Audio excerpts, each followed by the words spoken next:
First, former pop star Linda Ronstadt. You remember You're No Good, you're no good, baby, you're no good. Well, Linda's joined the long list of celebrities and other public figures who've berated President Bush for his lack of intelligence. But it's not just singers and movie stars who are suggesting that George Bush's mental weakness is damaging America's credibility at home and abroad. Ronstadt said this earlier. The Dixie Chicks said they were embarrassed he was from Texas. Well, I'm embarrassed George Bush is from the United States. The president is an idiot. He's enormously incompetent on both sides, on both the domestic and international scenes. That is no doubt a sentiment that is shared in some of the capitals of our friends and foes alike. Maybe because the president has such a long history of public gaffes. But is that evidence that George W. Bush is stupid or just inarticulate? Take a look and decide for yourself. I think tide turning, as I remember, I was raised in the desert, but tides kind of it's easy to see a tide turn.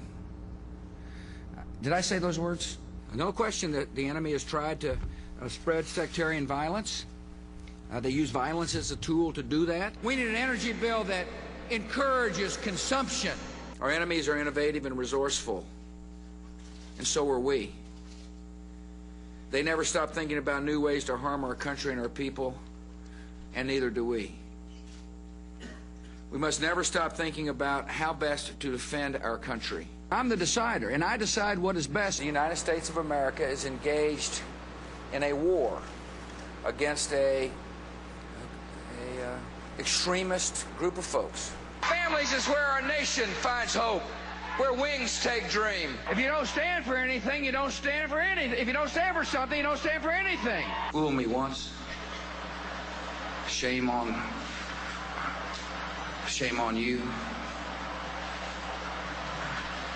If fool me, we can't get fooled again. In my State of the Union, or my speech to the nation, whatever you want to call it, at the high school level, and find out that the literacy level of our children are appalling. I hear there's rumors on the internets that we're going to have a draft. You're working hard to put food on your family. I know the human being and fish can coexist peacefully. Tribal sovereignty means that. It's sovereign. You've been given sovereignty, and you're viewed as a sovereign entity. Okay. And therefore, the relationship between the federal government and tribes is one between sovereign entities. They underestimated the compassion of our country. I think they underestimated the will and determination of the commander-in-chief, too. Sounds like me. So is the president intelligent? And do we need a brilliant president, or just somebody who surrounds himself with bright people? Here to help answer that question, Lawrence O'Donnell, a political analyst, also John Funn from OpinionJournal.com. Now, John, it isn't just about Linda Ronstadt. I've heard Republicans and Democrats start saying this privately, liberals and conservatives. Heck, Frenchmen and friends alike talk privately about George W. Bush, and they're saying what these music stars and rock stars are saying, that George Bush's lack of gravitas is hurting America at home and embarrassing us abroad. Is that a fair question to ask? It's the wrong question. Look, George Bush wakes up every morning, and for the whole day he arm wrestles the English language, and he often loses. He's inarticulate. That is not the same thing as being stupid. The inarticulate can often be shrewd, and the fluent can often be fatuous.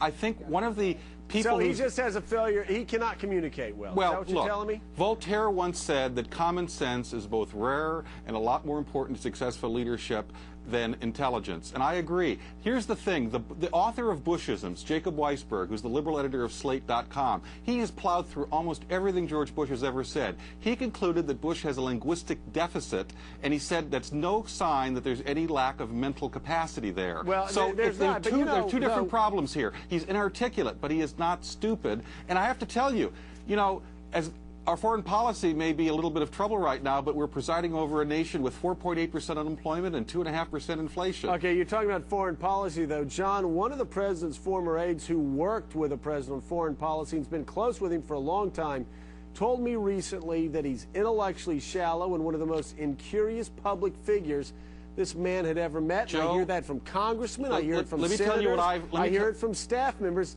Shouldn't Joe, that concern us? Yes. Let me tell you two things that do concern me. Someone once told me a long time ago, George Bush is a great guy, but the smirk is real. There's a smart aleck nature to him. And I would say while he's intelligent, he is not always imaginative. And I wish there were a little bit more imagination and curiosity. Right, and I agree with you. You know, we're not the only ones who've noticed George Bush's blunders. Recently, The Daily Show picked up on his obsession with food. President Bush was overseas in Germany as events unfolded. Here is his press conference with Chancellor Angela Merkel. Germany, where he wasted no time addressing the many troubling developments. I'm looking forward to the feast you're going to have tonight. I understand I may have the honor of slicing the pig. I'm just going to assume that that is some sort of euphemism for solving the Middle East crisis. And I guess that's about all. We've discussed a lot of things, in other words. And thank you for having me. Looking forward to that pig tonight. Does it concern you that the Beirut airport has been bombed? And do you see a risk of triggering a wider war? And on Iran,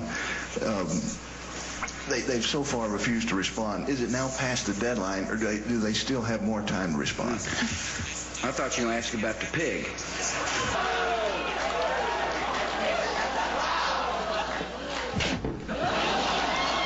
You know, Lawrence, Democrats and liberals love to talk about how stupid Ronald Reagan was, and then this book came out of Reagan's letters, and they changed their opinion overnight. Do you think the same thing could happen with George W. Bush? Well, boy, this guy is so easy to make fun of. I mean, possibly the easiest ever at this point.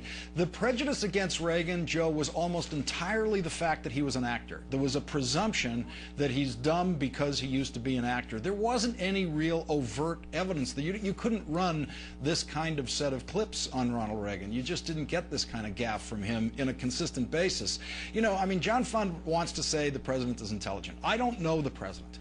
I don't know how you can make the judgment that he is intelligent without working very closely with him, because he doesn't make a lot of public exhibition of a dazzling intelligence. It just isn't there. You know, Lawrence, it's interesting. If you look at clips of George Bush, though, when he was governor of Texas, he seems so much more confident. He seems so much more self-assured.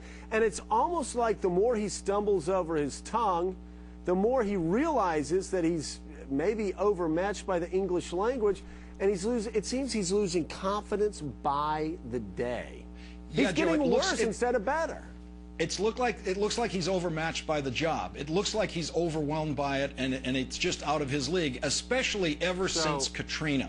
From Katrina onward, his imagery feeds a level of incompetence that is very unusual. And so everything he does now, he's allowed no margin of error on these kinds of gaffes now, whereas if he'd had a bunch of real policy successes to point to, and if Iraq was a real policy success, that guy could fall down everywhere he went. And nobody's paying attention. Joe, ultimately, we're having this conversation. Well, hold on one second. I want to ask you this, though, John. You can talk about that, but also talk about how Republicans, it seems like most Republican presidents, we just showed a shot of Gerald Ford. You know, he was painted as a dunce. Ronald Reagan painted as a dunce. Eisenhower. I remember Eisenhower, hearing how stupid Eisenhower was, which, of course, the guy was about as shrewd and calculated as you could be.